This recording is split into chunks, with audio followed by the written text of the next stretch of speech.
بسم اللہ الرحمن الرحیم۔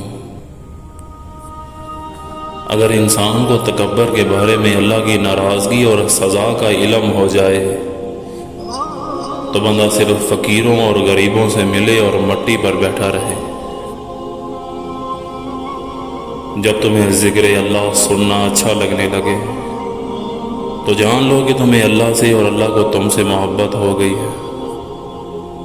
زندگی اس اذان سے شروع ہوتی ہے جس کی نماز نہیں ہوتی، اور اس نماز پہ ختم ہوتی ہے جس کی اذان نہیں ہوتی۔ تباہی اور بربادی ہے ایسے تمام لوگوں کے لیے جو انسانوں کو طعنے دیتے رہتے ہیں اور ان کے عیبوں کی تلاش میں لگے رہتے ہیں۔ تم حق بات کہنے سے مت ڈرو، کیونکہ نہ کوئی تمہیں موت دے سکتا ہے اور نہ کوئی تمہارا رزق کم کر سکتا ہے۔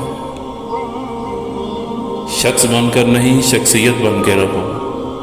شخص تو خاک ہو جاتے ہیں، شخصیت ہمیشہ زندہ رہتی ہے۔ عبادت کرتے ہو لیکن لوگوں کو تکلیف بھی دیتے ہو، صدقہ و خیرات بھی کرتے ہو مگر ان پر احسان بھی جتلاتے ہو۔ اپنی نیکیاں ایسے برتن میں جمع مت کرو جس میں سوراخ ہو۔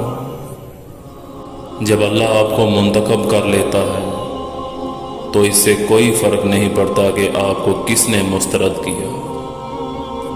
جو لوگ اللہ کی یاد سے دور ہوتے ہیں وہ بے چین اور بے سکون ہوتے ہیں۔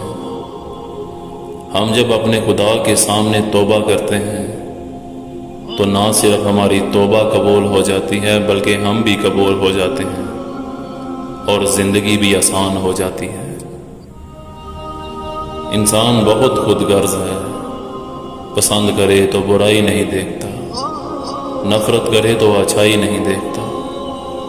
تیری رحمت سے نا امید نہیں ہوں مولا، بس مشکلوں سے گھبرا گیا ہوں، میری مشکلیں آسان فرما۔ جو کہانی اللہ کے سپرد کی جاتی ہے وہ کہانی کا اختتام کبھی اداس نہیں ہوتا۔ اللہ جب نوازنا چاہتا ہے تبھی تو دل میں بات ڈالتا ہے، آپ کو مانگنے کی اتنی توفیق دیتا ہے، آپ کو تہجد کے سجدوں تک لاتا ہے، دل میں اتنا کامل یقین پیدا کر دیتا ہے کہ میرے بندے میرے لیے کچھ ناممکن نہیں، بس مانگ کر تو دیکھو۔ اللہ تعالیٰ جس کے ساتھ خیر و بھلائی کرنا چاہتا ہے اسے بیماری کی تکلیف اور دیگر مصیبتوں میں مبتلا کر دیتا ہے۔